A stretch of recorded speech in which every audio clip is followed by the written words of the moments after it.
अस्सलामुअलैकुम रहमतुल्लाहि वबरकातुहू। My self Mohammad Zakaullah. आज जो है 9th standard second language Kannada यानी द्वितीय भाषा कन्नड़ा, इसमें जो है एक नज़म को कर रहे थे, आचारविಲ್ಲದ नालेगे। तो ऑलरेडी इस पोएम के पार्ट 3 जो है कर चुका हूँ। क्लास 1, क्लास 2, क्लास 3 इसका पार्ट 3 क्लासेस जो है ऑलरेडी कर चुका हूँ, जिसमें अभ्यास प्रश्ನೆಗಳು कर रहा था। तो अभ्यास ಪ್ರಶ್ನೆಗಳು में ಈ ಮೇನ್ तक जो है पिछली पार्ट में 8-10 ವಾಕ್ಯಗಳಲ್ಲಿ ಉತ್ತರಿಸಿ, ಈ ಕೆಳಗಿನ ಪ್ರಶ್ನೆಗಳಿಗೆ 8-10 वाक्यಗಳಲ್ಲಿ उत्तरिಸಿ, यानी 8 या 10 जुमलों में जवाब दीजिए। तो इस मेन को मैं लास्ट क्लास में जो है सॉल्व कर को हूँ, जो कि 2 क्वेश्चन ही 4-4 मार्क्स के। तो उसका आगे वाला मेन वो मेन आज कंटिन्यू करेंगे। तो पेज नंबर 52 ಪುಟದ ಸಂಖ್ಯೆ 52, ये टेक्स्ट बुक का पेज, आचारविಲ್ಲದ नालेगे पोएम का सवालत वाला पेज।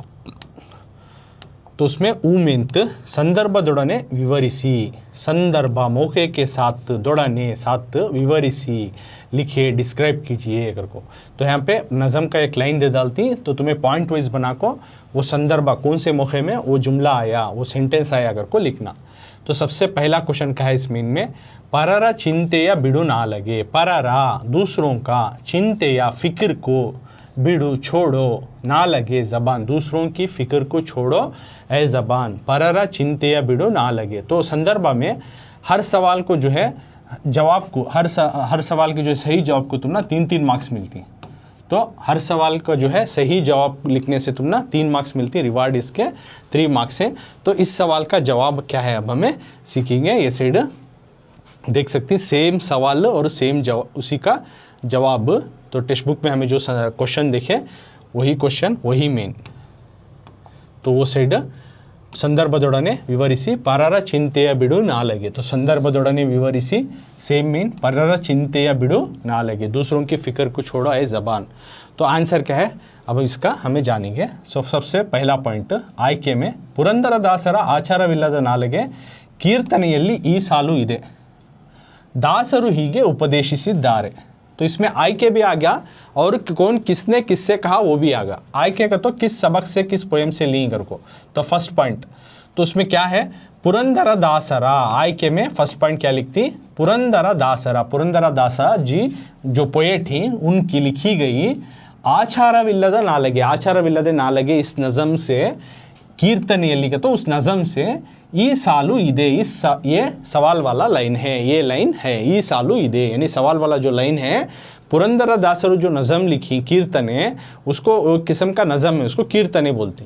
तो वो आचारविಲ್ಲದ नालगे इस नज़म से इस सवाल वाले लाइन को, परर चिंतेಯ बिडु नालगे इस सवाल वाले लाइन को लिया गया है। तो संदर्भ में कभी भी कौन किस नज़म से लिया गया है उसके पोएट को नाम लिखना चाहिए फर्स्ट पॉइंट में आಯ್ಕೆ में, तभी तुम ना 1 मार्क मिलते। सो तो अब हु सेड टू होम, किसने किससे कहा, सेकेंड पॉइंट में आता है। दासರು ಹೀಗೆ ಉಪದೇಶಿಸಿದ್ದಾರೆ, इस तरह से दासರು को तो पुरंदरदासರು इस नज़म के जो पोएट ही हीगे इस तरह से उन्होंने नसीहत की है, उपदेशिसिद्धारे। अब थर्ड पॉइंट आता है संदर्भ। संदर्भ यहाँ से शुरू हो रहा है मौके के साथ। ಬೇರೆಯವರ ವಿಚಾರವನ್ನೇ ಮಾತನಾಡುವ ನಿನ್ನ ಅವಗುಣವನ್ನು ಬಿಡು, ಹರಿಯ ಪಾದವನ್ನೇ ದಿಕ್ಕು ಎಂದು ತಿಳಿದುಕೊಂಡು ಅವನನ್ನು ಮರೆಯದೆ ಧ್ಯಾನ ಮಾಡು ಎಂದು ಅವರು ನಾಲಗೆಗೆ ಹೇಳಿದ್ದಾರೆ। तो संदर्भ में क्या लिखती, ಬೇರೆಯವರ दूसरों की विचारवन्नी, दूसरों की बातचीत जो है, बात दूसरों के बारे में बात करना, ಮಾತನಾಡುವ दूसरों के बारे में, ಬೇರೆಯವರ ವಿಚಾರವನ್ನಿ दूसरों के मैटर को, ಮಾತನಾಡುವ बात करने वाली, निन्न तुम्हारी बुरी आदतों को, अवगुणवन्नु तुम्हारी बुरी आदतों को छोड़ो बिडू, और हरिय पादवन्नी, हरि जो भगवान है, खुदा है, उनका जो है गत्त, उन्होंने जो है दिक्कु ಎಂದು इस तरह से तुम जानकर ತಿಳಿದುಕೊಂಡು ಅವನನ್ನು, यानी उस भगवान उस खुदा को जो है बिना भूले मरेयदे ध्यान माडो, उसका जो है प्रार्थना करो, उसको याद करो ಎಂದು करको ಅವರು ನಾಲಗೆಗೆ, इस तरह से वो ज़बान को नसीहत कर रहे हैं, ಹೇಳಿದ್ದಾರೆ। तो ये हुआ संदर्भ। अब लास्ट पॉइंट मज़ेदार की बात क्या है इस संदर्भ में, स्वारस्य, वो मज़ेदार वाली बात क्या है, वो लास्ट पॉइंट। ಇನ್ನೊಬ್ಬರ ವಿಚಾರವಾಗಿ ಸದಾ ಆಡಿಕೊಳ್ಳುತ್ತಿರುವುದು ನಾಲಗೆಯ ಸಹಜ ಗುಣವಾಗಿದೆ, ಅದನ್ನು ಬಿಟ್ಟು ದೇವರು ಧ್ಯಾನ ಮಾಡಬೇಕೆಂದು ಅವರು ಸೂಚಿಸಿದ್ದಾರೆ। तो ये फोर्थ पॉइंट स्वारस्य मज़ेदार किस्म की बात क्या है अगर, तो इसमें क्या बोल रही, ಇನ್ನೊಬ್ಬರ दूसरों का विचारवागी दूसरों का मैटर को या दूसरों के बारे में सदा आडिಕೊಳ್ಳುತ್ತಿರುವುದು, हमेशा उनके बारे में बात कर लेना दूसरों के बारे में, ये ज़बान की नालಗೆಯ सहज गुणवाಗಿದೆ, इसकी ये कॉमन सी कैरेक्टर, इसकी कॉमन सी अखलाक। ಅದನ್ನು ಬಿಟ್ಟು उसको छोड़कर देवरा ध्यान, भगवान का जो है ध्यान, भगवान का जो है प्रे ಮಾಡಬೇಕೆಂದು ಕರುಣಾಕರको ಅವರು सूचिಸುತ್ತಾರೆ, उन्होंने जो है मेंशन करें, कौन, पुरंदरदासरु जो है मेंशन कर रही हैं। तो इसमें क्या लिखती, सबसे पहले पुरंदरदासरु जो है आचारविಲ್ಲದ नालगे जो नज़म लिखी कीर्तन है, तो उससे ये लाइन को लिया गया है। और पुरंदरदासरी जो है उन्होंने इस तरह से नसीहत की है, और दूसरों के बारे में मैटर में जो है बात करना तेरी एक बुरी आदत है, इसको छोड़कर हरि जो भगवान है उनका फूट जो मुझे दिक्क उनोज गत मंजे, ऐसा समझ कर तुम जो है बिना भूले उनकी याद करो, भगवान की याद करो। और जो है इस तरह से उन्होंने ज़बान को नसीहत की है। तो मज़ेदार बात क्या है, दूसरों के मैटर को हमेशा बात करते रहना, ये ज़बान की जो है एक नेचुरल आदत, उसकी एक कॉमन सी आदत। तो उसे इस तरह की बुरी आदत को छोड़कर तुम उसके बदले में भगवान को याद करो, खुदा को याद करो करको नसीहत कर रहे हैं पुरंदरदासरु। तो ये हुआ फर्स्ट संदर्भ। So if you right this full answer will get reward 3 marks, 3 marks का ये संदर्भ, हर सही जवाब को तुम ना 3 मार्क्स मिलती। तो फर्स्ट वन होगा। अब सेकेंड संदर्भ की तरफ जाएंगे। अब हमें सेकेंड सवाल क्या है देखेंगे टेक्स्ट बुक में। तो प्रश्न 2, संदर्भदೊಡನೆ विवरिಸಿ आचारविಲ್ಲದ नालगे पोयम इसका ऊमेंत का दूसरा सवाल। प्रश्न 2, बुद्धियल्लिरु कंड्या नालगे, दूसरा सवाल क्या है, बुद्धियल्लिरु, अखलाक में दायरे में रहो, कंड्या नालगे, तुम अकल में रहो, बुद्धियल्लिरु, कंड्या जान लो, ए ज़बान, नालिगे, ए ज़बान तुम अकल के दायरे में रहो, अकल के कंट्रोल में रहो, ए ज़बान, नालगे, कंड्या नालगे। तो ज़बान को बोल रहे हैं यहाँ पे तुम अकल के दायरे में रहो, अकल के कंट्रोल में रहो करको। तो ये भी हमें पॉइंट वाइज बना को संदर्भ को लिखना। सो 3 मार्क्स मिलती हैं तभी। तो सेकेंड क्वेश्चन, सेम क्वेश्चन क्या हमें टेक्स्ट बुक में देखे, बुद्धियल्लिरु कंड्या नालगे, है ना। तो सेम क्वेश्चन, अकल के दायरे में रहो, अकल के कंट्रोल में रहो, ए ज़बान। तो सेम देखो, बुद्धियल्लिरु कंड्या नालगे। तो अब इसका आंसर ಪಾಯಿಂಟ್ ವೈಸ್, ಇದು ಪುರಂದರದಾಸರ ಆಚಾರವಿಲ್ಲದ ನಾಲಗೆ ಕೀರ್ತನೆಯಲ್ಲಿರುವ ಒಂದು ಸಾಲಾಗಿದೆ। ದಾಸರು ನಾಲಗೆಗೆ ಸತ್ಯವನ್ನು ಹೇಳು ಸುಳ್ಳನ್ನು ಹೇಳುವ ಸಂದರ್ಭದಲ್ಲಿ ಹೇಳಬೇಡ, संदर्भ और साथ में हु सेड टू होम करको पूरा वट्टू यहाँ से शुरू हो जा रहा है।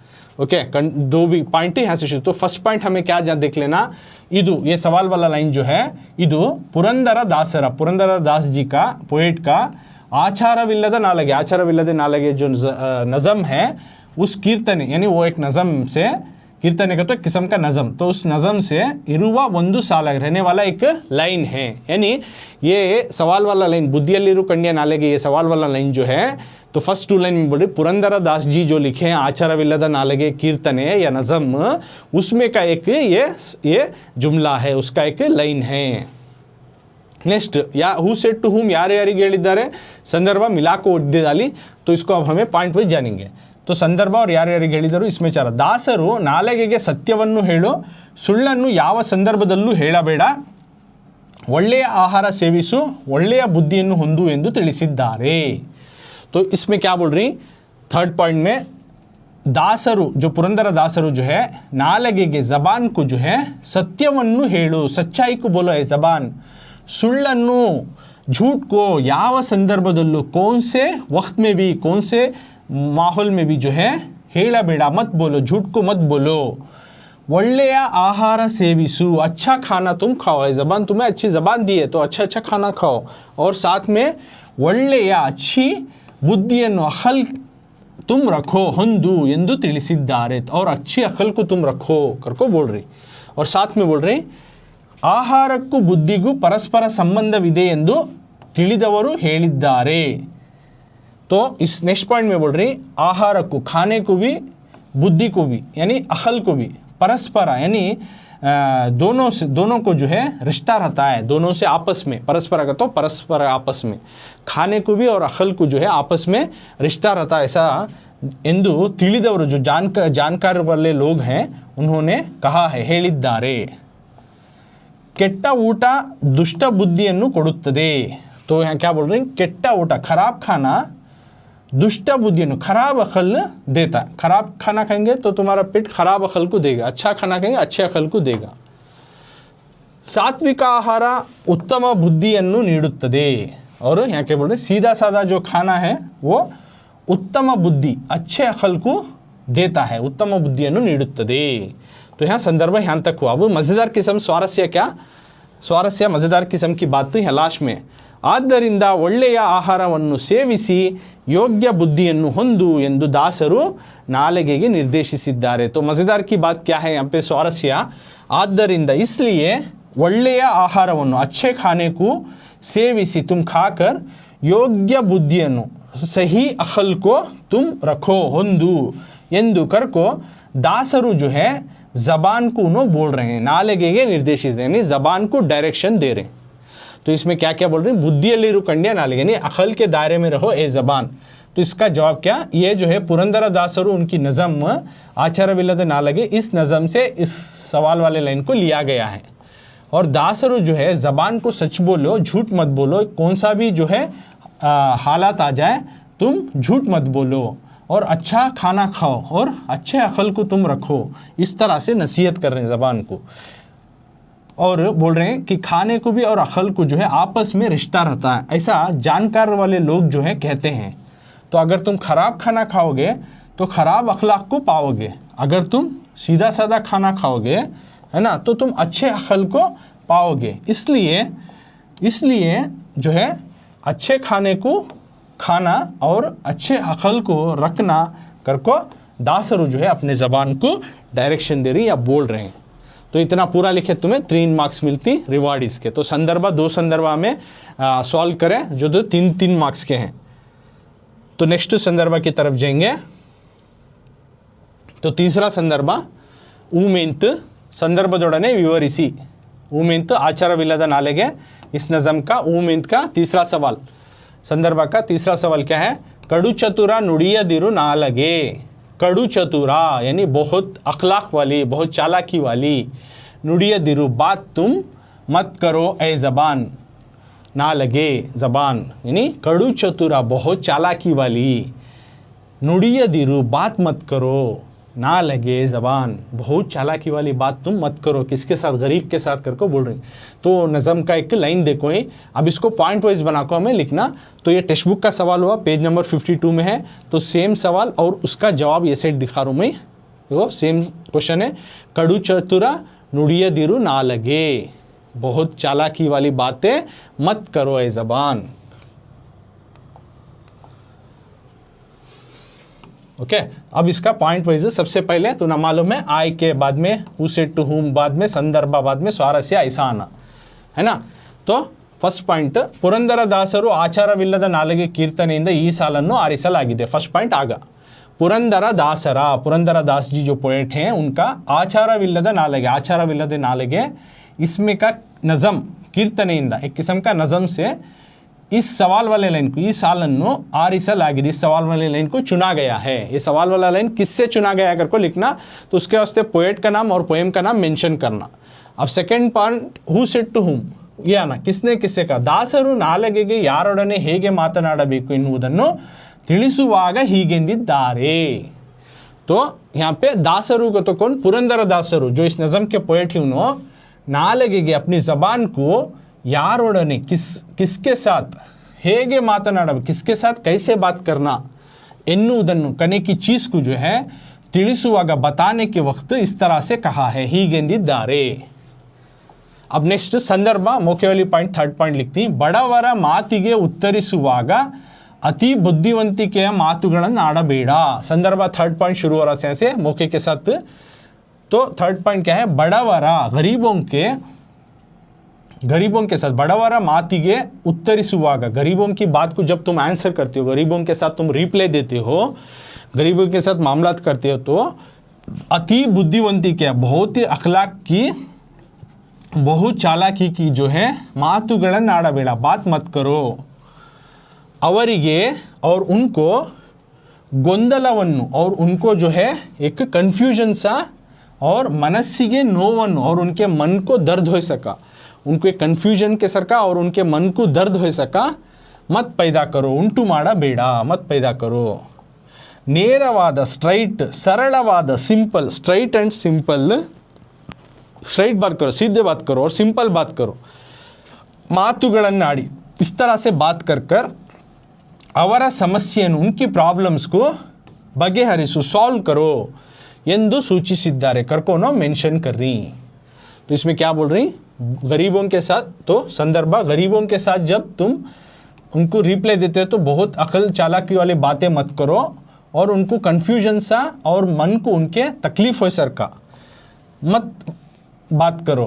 सीधे बात करो और सिंपल सी बात करो, साफ बात करो, सीधे और साफ बात करो और उनकी जो प्रॉब्लम्स है उनको हल निकालने की कोशिश करो.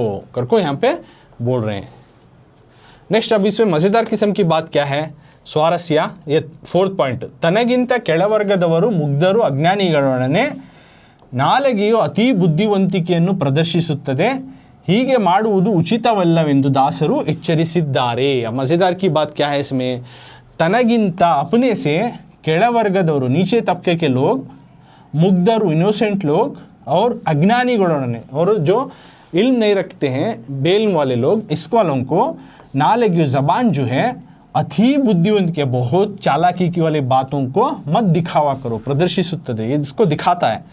तो ऐसे हीगे ಮಾಡುವುದು, ऐसे करना जो है ठीक नहीं है, उचितवल्लवेंदु, ठीक नहीं है करको दासರು यहाँ पे हम ना क्या बोल रहे, कॉशंस दे रही हैं, यहाँ पे अलर्ट करा रही, ಎಚ್ಚರಿಸಿದ್ದಾರೆ, अलर्ट करा रही. तो समझ में है ना. कड़ु चतुर नुड़ियदेरु नालगे, पॉइंट वाइज बना को लिखती, बहुत चालाकी की बात मत करो ऐ ज़बान. तो पुरंदरदासर के जो है आचारविಲ್ಲದ नालगे इस नज़म से ली गई ये लाइन है. तो दासरू यानी पुरंदरदासरू जो है ज़बान को किसके साथ कैसे बात करना करको जब बोल रहे हैं तो बताने के वक्त में ये सवाल वाला लाइन बता रहे हैं. तो किसने कहा, ये आ गया. अब 3rd पॉइंट संदर्भ, गरीबों के बात को जब तुम रिप्लाई करते हो या जवाब देते हो तो बहुत चालाकी वाली बातों को कर कर उनको जो है कन्फ्यूजन और उनके मन को दर्द हो सका मत करो. सीधी बात करो और साफ बात करो और उनकी प्रॉब्लम्स को हल निकालने की कोशिश करो. अपने से जो है नीचे वाले तबके के लोग और इनोसेंट लोग और जो नॉलेज नहीं रखने वाले लोग, ऐसे वालों को जो है ज़बान बहुत चालाकी को जो है दिखाता है. सो ऐसे करना जो है ठीक नहीं है करको पुरंदरदासರು यहाँ पे बता रही.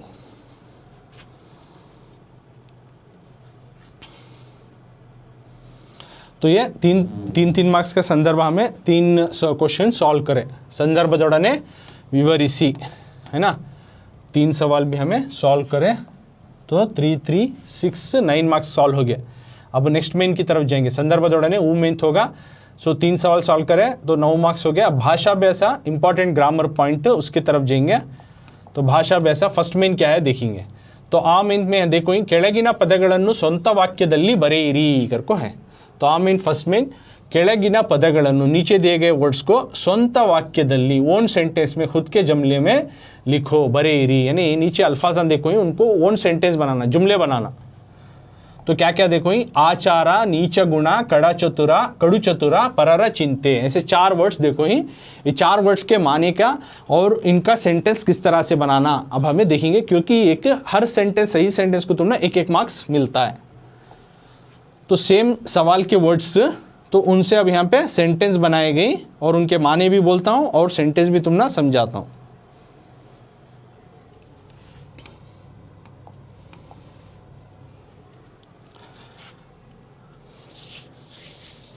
तो सेम ಕೆಳಗಿನ ಪದಗಳನ್ನು ಸ್ವಂತ ವಾಕ್ಯದಲ್ಲಿ ಬರೆಯಿರಿ. नीचे दिए गए वर्ड्स को, अल्फाज को ओन सेंटेंस बनाओ. आचारा अगर को देखो, आचारा का तो क्या है, हमारी अखलाक, हमारे जो है रवैये, मामलात, आचार. तो ಮಾನವನ ಬದುಕಿನಲ್ಲಿ ಆಚಾರ ಮುಖ್ಯ. तो आचार एक रवैया, नेचर. तो मानवನ ಬದುಕಿನಲ್ಲಿ, इन सेंटेंस क्या बनाना, इंसान की ज़िंदगी में मानवನ ಬದುಕಿನಲ್ಲಿ आचार मुख्य, रवैया जो है बहुत इंपॉर्टेंस, बहुत ख़ास है. मानवನ ಬದುಕಿನಲ್ಲಿ आचार मुख्य, इंसान की ज़िंदगी में नेचर, उसका रवैया जो है बहुत ही ख़ास रखता है. सेकेंड वन, तो यहाँ पे क्या है, नीचा गुणा। अब इसका सेंटेंस बनेंगे, नीचा गुणा बुरी किरदार, बुरी अखलाक, बुरी कैरेक्टर, बुरा कैरेक्टर को नीचा गुणा बोलते। तो इससे सेंटेंस क्या बनाना, नम्मा नीच गुण नम्मन्ने हालू माडुत्तदे। तो माना तुमना मालूम होगा ये सेंटेंस बनाना कर को क्या भी नहीं है, अगर तुम्हें आया तो खुद का भी बना सकती। तो तुमना यहाँ एक एग्जाम्पल के तौर पर यहाँ पे सेंटेंस बना को दिखा रहा हूँ। नीच गुण बुरा कैरेक्टर, नम्मा नीच गुण हमारी जो है बुरी कैरेक्टर, नम्मा हमारी, नीच गुण बुरा कैरेक्टर जो है, नम्मन्ने हमना जो है, हालू माडुत्तदे खराब करता है। हमारा बुरा कैरेक्टर है तो हमना चुने हाल करता, हमना चुने खराब करता, हमारे बुरे किरदार जो है हमें ही खराब करता है। नेक्स्ट लज्जे,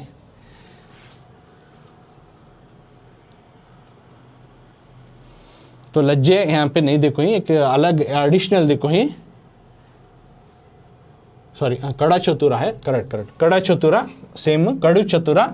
तो कड़ू चतुरा का तो क्या, बहुत ही चालाकी वाला कड़ू चतुरा, तो कन्फ्यूजन नहीं होना। तो सेम जो टेक्स्ट बुक का क्वेश्चन है वही क्वेश्चन का यहाँ पे समझा रहा हूँ। कड़ू चतुरा का तो बहुत ही चालाकी वाला, तो कड़ू चतुरा वो और स्मार्टनेस, ओके। तो उसका मतलब वो होता। अब इसका सेंटेंस क्या बनाना, स्ವಂತ वाक्य ओन सेंटेंस बनाना, तो 1 मार्क्स। ಎಲ್ಲ ಸಂದರ್ಭದಲ್ಲಿಯೂ कड़ू चतुरते प्रयोजनविಲ್ಲ। तो कड़ू चतुरा का तो ओवर स्मार्टनेस बहुत अकल, तो क्या है, ಎಲ್ಲ सभी संदर्भदलियों, सभी माहौल में, सभी सिचुएशन में, सभी जो है माहौल, सभी तरह के सिचुएशन में कड़ू चतुरते बहुत अकल का जो है इस्तेमाल करना फ़ायदेमंद नहीं है। प्रयोजनविಲ್ಲ, ओवर स्मार्ट में जो है हर माहौल में तुम्हें ओवर स्मार्टनेस यूज़ करना, इससे फ़ायदा नहीं होता। ओवर स्मार्टनेस हर चीज़ में भी नहीं दिखाना। ಎಲ್ಲ ಸಂದರ್ಭದಲ್ಲಿಯೂ कड़ू चतुरते प्रयोजनविಲ್ಲ, हर माहौल में, हर सिचुएशन में तुम्हें जो है बहुत चालाकी दिखाना, इसका फ़ायदा नहीं है। तो नेक्स्ट परर चिंते, दूसरों की फिक्र करको, परर चिंते दूसरों की फिक्र। अब इससे सेंटेंस बनाना, स्ವಂತ वाक्य सेंटेंस बनाना, ओन सेंटेंस बनाना, खुद का एक जुमला बनाना। तो 1 मार्क्स का क्या है, ಮೊದಲು ನಮ್ಮ ಸಮಸ್ಯೆಗಳನ್ನು ಪರಿಹರಿಸಿಕೊಂಡು ನಂತರ ಪರರ ಚಿಂತೆ ಮಾಡಬೇಕು। ಪರರ ಚಿಂತೆ यानी दूसरों की फिक्र, ಮೊದಲು, तो सेंटेंस ऐसा बनाना, ಮೊದಲು पहले, ನಮ್ಮ ಸಮಸ್ಯೆಗಳನ್ನು हमारे प्रॉब्लम्स को, हमारी समस्याओं को, ಪರಿಹರಿಸಿಕೊಂಡು उसका हल निकालने, हमारे प्रॉब्लम्स का हल निकालने को, ನಂತರ बाद में ಪರರ ಚಿಂತೆ दूसरों की फिक्र करना ಮಾಡಬೇಕು। पहले हमारी फिक्र को जो हल निकाल कर बाद में दूसरों की जो परेशानी है, दूसरों की जो प्रॉब्लम्स है उसका हल निकालना। सो नेक्स्ट आमित हो गया। तो इसमें हर सही सेंटेंस को तुम्हें फ्रेम करे तो 1-1 मार्क्स मिलती, तो 4 सेंटेंस फ्रेम करें 4 मार्क्स। अब अगला वाला मीन आमित ಕೆಳಗಿನ ಪದಗಳಿಗೆ ವಿರುದ್ಧಾರ್ಥಕ ಬರೆಯಿರಿ करको है। तो इसमें इनका मतलब है पेज नंबर 52 ಆಚಾರವಿಲ್ಲದ ನಾಲೆಗೆ। तो ग्रामर पॉइंट में आम इनका सवाल भाषा अभ्यास में ಕೆಳಗಿನ पदಗಳಿಗೆ, नीचे दिए गए अल्फाजों को, नीचे दिए गए वर्ड्स को विरुद्धार्थक बरेरी, अपोजिट वर्ड यानी उल्टे अर्थ वाले शब्द लिखो, अपोजिट वर्ड्स लिखो। तो वर्ड्स क्या क्या देखो ही, आचारा देखो ही, नीचा गुणा देखो ही, लज्जे देखो ही, बेड़ा देखो ही। अब ये 4 वर्ड के माने क्या कर को देखते हुए उसके बाद इसके अपोजिट वर्ड, इसके उल्टे अर्थ वाले शब्द क्या लिखना, वो भी आंसर में डिस्कस करेंगे। तो देखो सेम क्वेश्चंस, अब उसके आंसर और उसके माने भी समझाता हूँ तुमने। तो ಕೆಳಗಿನ ಪದಗಳಿಗೆ विरुद्धार्थक बरेरी, तो सेम मेन है नहीं, नीचे दिए गए वर्ड्स को अपोजिट वर्ड्स लिखो, है ना। देखो या ಕೆಳಗಿನ ಪದಗಳಿಗೆ विरुद्धार्थक बरेरी, नीचे दिए गए अल्फाजों को अपोजिट वर्ड लिखो। तो सबसे पहले देखो ही आचारा, उसको अनाचारा, आचारा का अपोजिट दिए तो अनाचारा लिखो। नीच गुणा दिए तो उसका अपोजिट उच्च गुणा, नीच गुणा उच्च गुणा। नेक्स्ट लज्जे दिए तो निर्लज्जे, लज्जे दिए तो निर्लज्जे लिखो। बेड़ा दिए तो बेकू, बेड़ा दिए तो बेकू। अब इसके माने क्या, आचारा यानी अच्छी किरदार, अच्छे अखलाक, अच्छे जो मामलात, रवैये जो आते हैं, अच्छे नेचर, उसको आचारा बोलते हैं। अनाचारा बुरा जो है किरदार, बुरा जो है नेचर। आचारा अच्छा नेचर, अनाचारा बुरा नेचर। आचारा अनाचार, अच्छे जो है किरदार, बुराई आचारागतो अच्छे नेचर, अनाचारागतो बुरा नेचर, बुराई नेचर, अच्छा नेचर बुरा नेचर, आचारा अनाचारा। नीच गुणा बुरा कैरेक्टर, उच्च गुणा अच्छा कैरेक्टर, बुरा कैरेक्टर अच्छा कैरेक्टर, नीच गुणा बुरा कैरेक्टर, उच्च गुणा अच्छा कैरेक्टर, ये इन्हें अच्छा बंदा बा, इन्हें अच्छा आदमी बोलते हैं, उसको बुरा अच्छा कैरेक्टर रहता है, वो बुरा रहता है, इन्हें बहुत ख़राब बंदा भाई, ऐसा ऐसा बोलते हैं, उसको नीच गुणा। नेक्स्ट लज्जे यानी शर्माना, निर्लज्जे शर्माना नहीं शर्माना, लज्जे शर्माना, निर्लज्जे ना शर्माना, शर्माना ना शर्माना, लज्जे निर्लज्जे। बेड़ा नक्को बेकू होना, बेड़ा नक्को बेकू होना, तो समझ में आना। आचारा अनाचारा, अच्छा नेचर बुरा नेचर, नीच गुणा उच्च गुणा, बैड कैरेक्टर गुड कैरेक्टर, लज्जे निर्लज्जे शर्माना ना शर्माना, बेड़ा बेकू होना नक्को, बेड़ा होना नक्को, बेकू होना नक्को होना। तो ये हुआ सेकेंड मेन। अगली मेन की तरफ जाएंगे अब हमें। नेक्स्ट भाषाभ्यास में ಆಚಾರವಿಲ್ಲದ ನಾಲೆಗೆ, इसी में अगला मेन है ಕೆಳಗಿನ ಪದಗಳಿಗೆ ತತ್ಸಮ ತದ್ಭವ ಬರೆಯಿರಿ, ಕೆಳಗಿನ ಪದಗಳಿಗೆ तत्सम तद्भव रूप बरेरी। नीचे दिए गए अल्फाजों को ಕೆಳಗಿನ पदಗಳಿಗೆ तत्सम तद्भव, तत्सम तद्भव का तो क्या कर ऑलरेडी बहुत बार ग्रामर क्लास में कर चुका हूँ और सेपरेट तत्सम तद्भव करको हूँ, तो तुम्हें व्याकरण क्लास में जाकर देख ले सकती। तो इस लेसन का जो, इस पोएम का जो इंपॉर्टेंट तत्सम तद्भव वो हम सीखेंगे।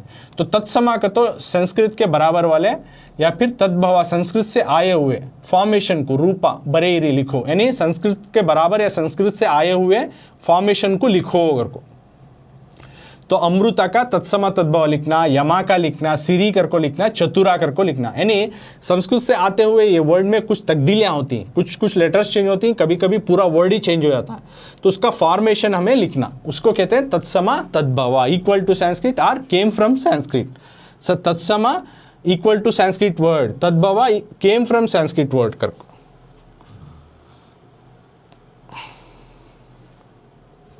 तो सेम क्वेश्चन, ಕೆಳಗಿನ पदಗಳಿಗೆ तत्सम तद्भव रूप बरेरी।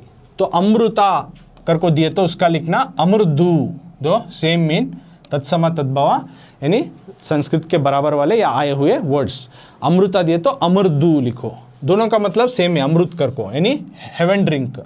यमा दिए तो जवा, यमा का तो उन्हें हेल का जो है गॉड आता सो दूसरे रिलीजन में, तो उसको यमा या जवा। तो दोनों का माना सेम है, यानी फॉर्मेशन चेंज होता है, संस्कृत से आने से उनका फॉर्म चेंज होता है। सिरी देखो श्री, सिरी श्री, सिरी कहते हैं वेल्थ कर को श्री। चतुरा बहुत चालाक इंटेलिजेंट, चदुरा तो तत्सम तद्भव का वर्ड चदुरा होता है। तो ये कन्नड़ा वर्ड अमृता, तो उसका तत्सम तद्भव अमरदू होता है। यमा इसका तत्सम तद्भव जवा होता है। सिरी इसका तत्सम तद्भव श्री फॉर्म होता है। चतुरा इस वर्ड का तत्सम तद्भव फॉर्मेशन चदुरा होता है। तो इनका फॉर्मेशन का माना तो सेम रहता है, लेकिन उनका फॉर्म जो वर्ड होता है उसमें थोड़े थोड़े लेटर्स चेंज होते हैं, कभी कभी पूरा चेंज होता है। यहाँ सिरी देखो श्री पूरा चेंज होगा, चतुरा चदुरा में थोड़ा सा देखो एक एक हुर्फ का फ़र्क है। यमा जवा आखिरी उर्फ में और पहले उर्फ में चेंजेस। अमृता देखो पहला उर्फ भी सेम है, दूसरा उर्फ भी सेम है। वट्रु सुली नहीं है, ता नहीं है, उसके बदली दाकोमुदू है, अर्कावत्तु है, कुछ हुर्फ तब्दीलियाँ हुई। तत्सम तद्भव में वैसा होता है, फॉर्मेशन होने टाइम में वर्ड का जवाब जो है उसका कुछ हुर्फान चेंज होती है या पूरे का पूरा चेंज होता है। तो तत्सम तद्भव में अमृता दिए तो अमरदू लिखो, यमा दिए तो जवा लिखो, सिरी दिए तो श्री कर को लिखो जवाब, चतुरा का जवाब जो है चदुरा करके लिखो। तो इस तरह से ये तत्सम तद्भव हुआ। अब आगे का मीन,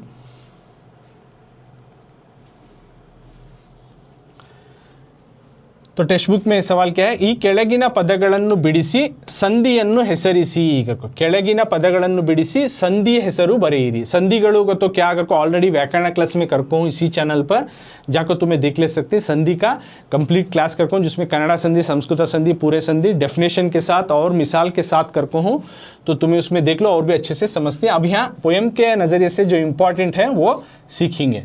तो ಕೆಳಗಿನ ಪದಗಳನ್ನು नीचे दिए गए अल्फाजों को बीडीसी, एक वर्ड को दो वर्ड बनाना, बीडीसी। संधि है सर, संधि एक किस्म का ग्रामर है जो कि मैं बोलिया, इसका अलग क्लास कर को। तो कौन सा संधि आता है ये लिखो, किस किस्म का संधि आता है लिखो।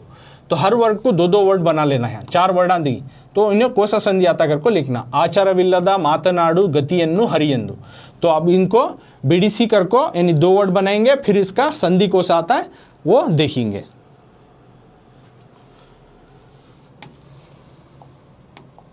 तो सेम मीन ಕೆಳಗಿನ ಪದಗಳನ್ನು ಬಿಡಿಸಿ ಸಂಧಿಯ ಹೆಸರು ಬರೆಯಿರಿ। नीचे दिए गए अल्फाजों को 2 वर्ड बनाओ और उसको कौन सा संधि आता लिखो।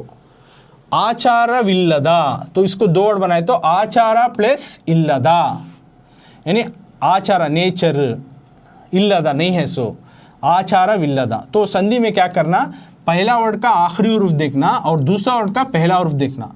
इसमें स्वरा लेटर्स का साउंड कौन सा आता है, वोवेल साउंड कौन सा आता है वो देख लेना।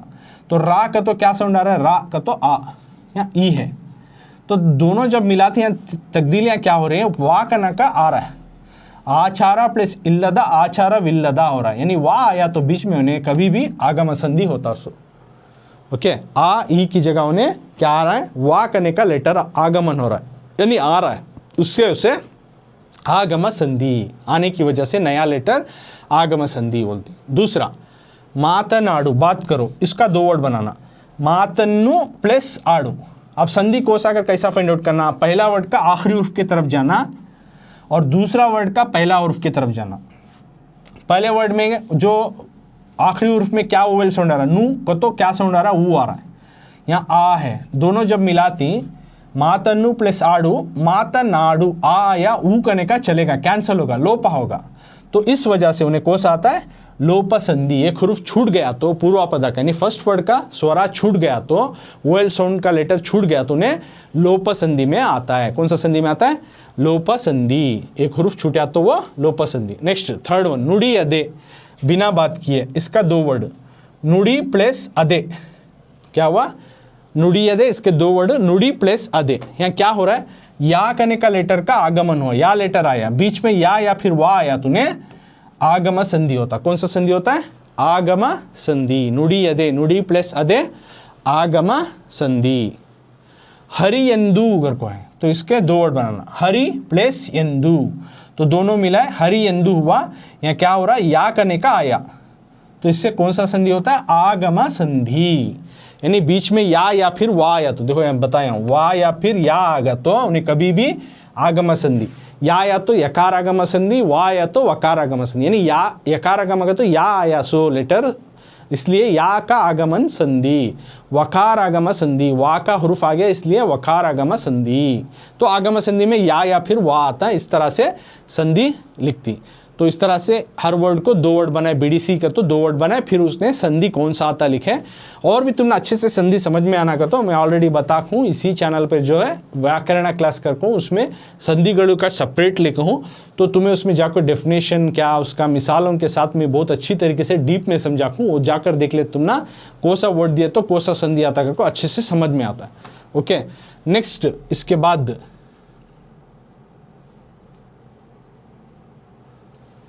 नेक्स्ट में क्या देखो ही, ಕೆಳಗಿನ ವಾಕ್ಯಗಳಲ್ಲಿ, ಕೆಳಗಿನ ವಾಕ್ಯಗಳಲ್ಲಿ, तो पेज नंबर 53 में, तो ಪುಟದ ಸಂಖ್ಯೆ 53, पेज नंबर 53 में तुम्हें ऊ मेंत ई मेंत अभी करे हमें, अब ऊ मेंत की तरफ जाएंगे। तो ಆಚಾರವಿಲ್ಲದ ನಾಲೆಗೆ ಭಾಷಾಭ್ಯಾಸಕ ऊ मेंत, ಕೆಳಗಿನ ವಾಕ್ಯಗಳಲ್ಲಿ ಗೆಳೆ ಎಳೆದಿರುವ ಪದಗಳ ವಿಭಕ್ತಿ ಪ್ರತ್ಯಯಗಳ ಹೆಸರನ್ನು ಬರೆಯಿರಿ। तो इसमें क्या करना, ಕೆಳಗಿನ ವಾಕ್ಯಗಳಲ್ಲಿ नीचे दिए गए सेंटेंस में ಗೆರೆ ಎಳೆದಿರುವ लकीर डाले हुए पदಗಳ वर्ड्स का विभक्ति प्रत्यय, कौन सा विभक्ति प्रत्यय आता है इस नाम को लिखो। ಹೆಸರನ್ನು ಬರೆಯಿರಿ, कौन सा विभक्ति प्रत्यय आता है तो नीचे वर्ड आन देख रही, इन्हें कौन सा विभक्ति प्रत्यय आता है को लिखना। तो अंडरलाइन वर्ड्स, ಗೆರೆ ಎಳೆದಿರುವಾಗ तो अंडरलाइन वर्ड्स ये सेंटेंस देती, ಕೆಳಗಿನ ವಾಕ್ಯಗಳಲ್ಲಿ नीचे दिए गए सेंटेंस में ಗೆರೆ ಎಳೆದಿರುವ यानी अंडरलाइन किया हुआ वर्ड्स का, पदಗಳ अंडरलाइन किए हुए वर्ड्स का विभक्ति प्रत्यय, कौन सा विभक्ति प्रत्यय आता है उसका नाम लिखो। तो विभक्ति प्रत्यय भी ऑलरेडी इसी चैनल पर जो है व्याकरण क्लास में करको, तुम्हें जाको व्याकरण कर को टाइप करो, उसमें तुम ना विभक्ति प्रत्यय का क्लास मिल जाता। तो उसमें डिटेल से बताऊँ कितने विभक्तियाँ आती, कितने प्रत्यय आती, तमाम चीज़ें उसमें डिटेल से समझाऊँ, मिसाल के साथ भी समझाऊँ, तो तुम्हें उसमें देख ले तो और भी अच्छे से मालूम हो जाता। तो वो टेबल आता है विभक्ति और प्रत्यय का, वो टेबल हम ना आ गया तो इसको आसानी से फाइंड कर सकते हैं कौन सा विभक्ति और कौन सा प्रत्यय आता है। प्रत्यय का तो हुर्फा, वो हुर्फा का आया तो कौन सा विभक्ति, प्रथमा की, द्वितीया, तृतीया, चतुर्थी, पंचमी, षष्ठी कर को आता है, सप्तमी कर को, तो इसमें का कौन सा ग्रुप आता है अगर को, वो टेबल हमें जान लिए तो ये आराम से सॉल्व करेगा। तो विभक्ति प्रत्यय किस्म का ग्रामर है जो कि व्याकरण क्लास में ऑलरेडी कर को हूँ। तो अब यहाँ तुम्हारे पोएम के नज़रिए से जो इम्पोर्टेंट है वो अब हमें सॉल्व करेंगे। तो पहला सेंटेंस क्या दी उन्होंने, पुरंदरदासरु हरियन्नु प्रार्थिसिदरु। इसमें पूरे वर्ड्स की हमें विभक्ति प्रत्यय लिखने की ज़रूरत नहीं है, सिर्फ यहाँ पे अंडरलाइन क्या किया गया है, हरियन्नु अगर को वर्ड देखूँ, इसका हमें विभक्ति प्रत्यय कौन सा अगर को फाइंड आउट करना। तो उसके वास्ते हमें उस हुरूफ में के आखिरी लेटर जो सफिक्स लेटर, हरी एक नेमिंग वर्ड, नाउन वर्ड नहीं, उसके साथ एक्स्ट्रा हुरूफा क्या लगी, यन्नु, अन्नु, ये सफिक्स लेटर, एडिशनल लेटर्स। तो नेमिंग वर्ड्स के साथ जो एडिशनल लेटर लगते हैं उनको देखना क्या आको है साउंड, यन्नु को, तो यहाँ पे अन्नु आ रहा है, तो अन्नु आया तूने कभी भी अन्नु कर को उसका लिखो, द्वितीय विभक्ति प्रत्यय अगर को लिखना। तो हरियन्नु किस विभक्ति प्रत्यय में आता है, अन्नु प्रत्यय, और विभक्ति कौन सा, द्वितीय विभक्ति। यन्नु में क्या छुपा हुआ, अन्नु करने का वर्ड सफिक्स लेटर, तो अन्नु कर को लिखती, द्वितीय विभक्ति में आता है अगर को लिखती। नेक्स्ट सेकेंड सेंटेंस क्या दी, हण्ಣಿಗೆ ಒಂದು आकारविरुತ್ತದೆ अगर वो सेंटेंस है। तो इसमें पूरा भी हमें फाइंड आउट करने की ज़रूरत नहीं है विभक्ति प्रत्यय, खाली अंडरलाइन वर्ड का विभक्ति प्रत्यय फाइंड आउट करना। हण्ಣಿಗೆ का तो हण्णु का तो फ्रूट्स, गे का तो एक्स्ट्रा एडिशनल लेटर लगको है, तो कौन सा आता है, गे चतुर्थी विभक्ति प्रत्यय, गे हुरूफ आया तूने कभी भी चतुर्थी विभक्ति प्रत्यय अगर को लिखना। नेक्स्ट शिक्षणದಿಂದ, दिंदा का तो यहाँ पे इंदा करने का सफिक्स लेटर लिखा है, तो ये तृतीय विभक्ति में आता है। तो शिक्षणದಿಂದ इंदा कर को लिखती, तृतीय विभक्ति कर को लिखती। उल्लववने, ने का तो यहाँ पे ए आ रहा है, तो ये नहीं, भूमिया, भूमिया वर्ड अंडरलाइन है सो, तो भूमिया का तो यहाँ पे आ साउंड आ रहा है, तो आ कौन सा विभक्ति प्रत्यय आता है, षष्ठी विभक्ति प्रत्यय कर को लिखती। इस तरह से वो वर्ड्स में का नेमिंग वर्ड छोड़कर उसके साथ जो एडिशनल हुर्फा लगको ही सफिक्स लेटरा, वो सफिक्स लेटरा के ऊपर तुम्हें फाइंड आउट करती हैं कि कौन सा विभक्ति प्रत्यय आया है। तो हरियन्नु को तो इसमें का अन्नु लिखती, द्वितीय विभक्ति कर को लिखती। हण्ಣಿಗೆ में अंडरलाइन करी तो इसमें गे सफिक्स लेटर गे कर लिख को चतुर्थी विभक्ति कर को लिखती। तो शिक्षणದಿಂದ में इंदा, देखो यहाँ है इंदा तृतीय विभक्ति कर को लिखती। भूमिया, इसमें या अगर तो आ साउंड आ रहा है, तो आ लिख को षष्ठी विभक्ति प्रत्यय अगर को लिखती। तो इस तरह से हमें पूरे भी जो है ग्रामर पॉइंट भी सॉल्व करें। तो इस तरह से ಚಟುವಟಿಕೆಗಳು देखो ही, ಚಟುವಟಿಕೆಗಳು ಗೊತ್ತೋ ಆಕ್ಟಿವಿಟಿ ಗರ್ಕೋ। तो ಪ್ರಸ್ತುತ ಕೀರ್ತನೆಯ 1ನೇ ಮತ್ತು 2ನೇ ಪದ್ಯಭಾಗಗಳನ್ನು ಕಂಠಪಾಠ ಮಾಡಿ। ಪ್ರಸ್ತುತ ಪ್ರೆಸೆಂಟ್ मौजूदा इस नज़म में कीर्तನೆಯ 1 ಮತ್ತು 2ನೇ फर्स्ट एंड सेकेंड स्टैंजा को पद्य भागವನ್ನು ಕಂಠ ಮಾಡಿ, इसको मेमोराइज करो, यानी ज़बानी याद करो। नेक्स्ट ग्रंथालयಕ್ಕೆ ಭೇಟಿ ನೀಡಿ ದಾಸ ಸಾಹಿತ್ಯದ ಬಗ್ಗೆ ಹೆಚ್ಚಿನ ಜ್ಞಾನ पಡೆಯಿರಿ, यानी ग्रंथालयಕ್ಕೆ ಭೇಟಿ यानी लाइब्रेरी को विजिट देकर भेटी नीडी दास साहित्य पुरंदरदास की किताबों के बारे में किताब कलेक्ट कर को ಹೆಚ್ಚಿನ ಜ್ಞಾನ पಡೆಯಿರಿ, ज़्यादातर उनके बारे में नॉलेज गेन करो, यानी उनके बारे में किताब मिलती लाइब्रेरी में जाकर पढ़ो। नेक्स्ट थर्ड एक्टिविटी क्या, ಮಾತಿನ ಮಹತ್ವವನ್ನು ತಿಳಿಸುವ ಗಾದೆ ಮಾತುಗಳನ್ನು ಸಂಗ್ರಹಿಸಿ ಬರೆಯಿರಿ, यानी मातिना यानी बात की जो इम्पॉर्टेंस को, खासियत को ತಿಳಿಸುವ बताने वाले प्रोवर्ब्स, मुहावरे, उनके बारे में जो है कलेक्ट कर कर लिखो, संग्रहिಸಿ बरेरी। बात के इंपॉर्टेंस के बारे में, जैसे मातु बल्लवनिगे ಊಟ बल्लवनिगे रोगविಲ್ಲ, मातु बल्लवनिगे जगड़विಲ್ಲ, मातु बेಳ್ಳಿ मौन बंगारा, इस तरह के कुछ प्रोवर्ब्स ही हैं, ऐसे प्रोवर्ब्स को लिस्ट आउट करको लिखो। तो 3 एक्टिविटियाँ, 3 भी समझाया हूँ। तो सबसे उसमें पहला एक्टिविटी वेरी इंपॉर्टेंट है, क्योंकि फर्स्ट एंड सेकेंड स्टैंजा जो है मेमोराइज को बोली, तो तुम्हें ज़बानी याद करना, वो टेस्ट को तुम ना देती 3 मार्क्स को, फर्स्ट और सेकेंड, देखो ये और ये।